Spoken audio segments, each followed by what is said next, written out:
आज की इस वीडियो का जो टॉपिक है वो काफ़ी आम पब्लिक से जुड़ा हुआ है। लोगों की इस बारे में जानना बहुत ज़रूरी है, इसलिए मैंने इस वीडियो को बनाया है।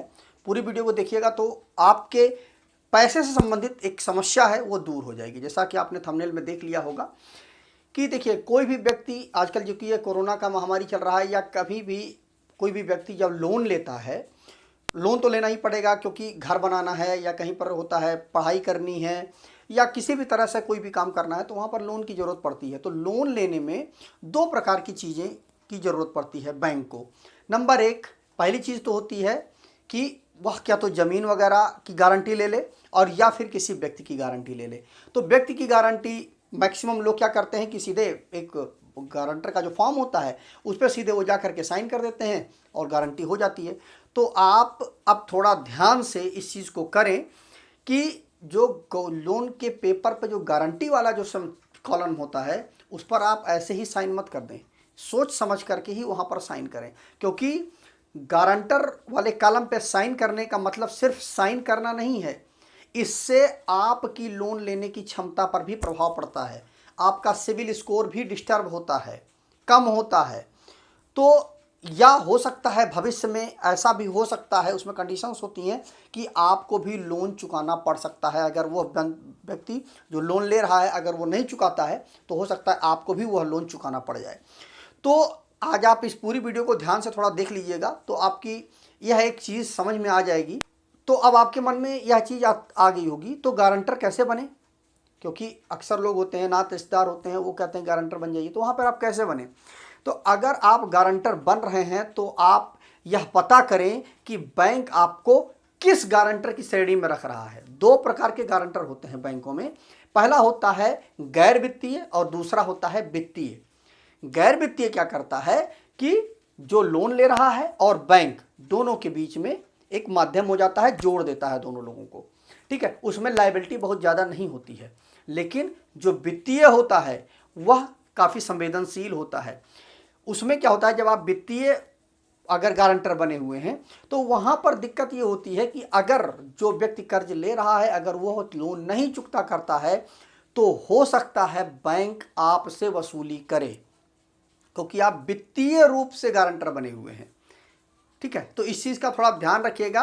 आप जब भी गारंटर पर साइन करें तो आप बैंक से यह चीज़ जरूर पता कर लें कि आप किस श्रेणी में आपको रखा है, गैर वित्तीय कि वित्तीय। अब बात ये आती है कि आप कैसे प्रभावित होंगे। क्या होता है कि जब भी आप बैंक में कोई भी व्यक्ति अगर लोन लेने के लिए जा रहा है और अगर आप उसके गारंटर बन गए, ठीक है, तो उसका मतलब क्या होता है? इसका मतलब यह होता है कि बैंक को उस जो कर्जदार है या जो व्यक्ति कर्ज ले रहा है उस पर बैंक को भरोसा नहीं है, इसलिए उसने आपको बीच में डाला कि जिससे आप उस लोन की सिक्योरिटी बन गए हैं। गारंटर मतलब होता है सिक्योरिटी, इस चीज़ को ध्यान रखिएगा आप। तो अब क्या होगा कि अब आप तो गारंटर हो गए, ठीक है, तो उस गारंटी को फुलफिल कौन कर रहा है? आप कर रहे हो। वह व्यक्ति तो कर ही रहा है लेकिन गारंटर आप बने हो, मतलब कि अगर ये नहीं चुकाता है तो आप उस चीज़ की रिस्पॉन्सिबिलिटी आपके ऊपर होगी।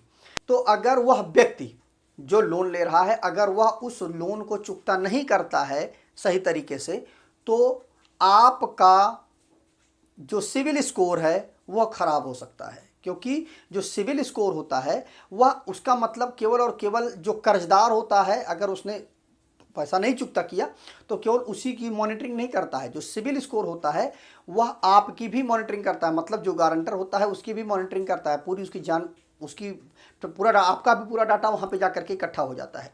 अब जैसे मान लीजिए आपका सिविल स्कोर भी खराब होता है। सिविल स्कोर में क्या होता है कि आपकी लोन लेने की क्षमता भी कम होती है। कैसे कम होती है? जैसे मान लीजिए कि कोई व्यक्ति है उसने 40 लाख के लोन पर आपको गारंटर बना लिया।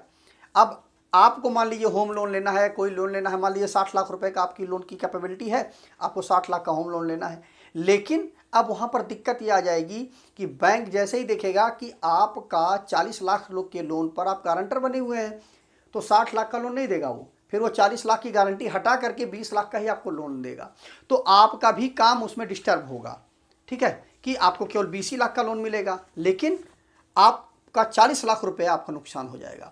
तो मुझे बस यही चीज़ आपको बतानी थी कि जब भी आप किसी लोन पर गारंटर बने तो थोड़ा सोच समझ करके बने। ऐसे ही व्यक्ति के लोन लेने पर गारंटी दें जिस पर आपको पूरा विश्वास हो कि यह पूरा का पूरा लोन का पैसा चुकता करेगा, कहीं पर भी डिफ़ॉल्ट नहीं करेगा। क्योंकि अगर ऐसा होता है तो आप पहली जो आपको नुकसान होगा, नंबर 1 हो सकता है बैंक आपसे उस पैसे की रिकवरी करे, दूसरा आपका जो क्रेडिट स्कोर है, सिविल स्कोर है, वह भी ख़राब हो सकता है, ख़राब हो जाएगा, और तीसरा आपकी लोन लेने की जो क्षमता है वह कम हो जाएगी। तो वीडियो अगर अच्छा लगा हो तो वीडियो को ज़्यादा से ज़्यादा लाइक कर दीजिएगा, शेयर कर दीजिएगा, और हो सके तो चैनल को सब्सक्राइब करके ऑल नोटिफिकेशन बेल आइकन को जरूर प्रेस कर दीजिएगा। मिलते हैं एक नए वीडियो में। नमस्कार दोस्तों।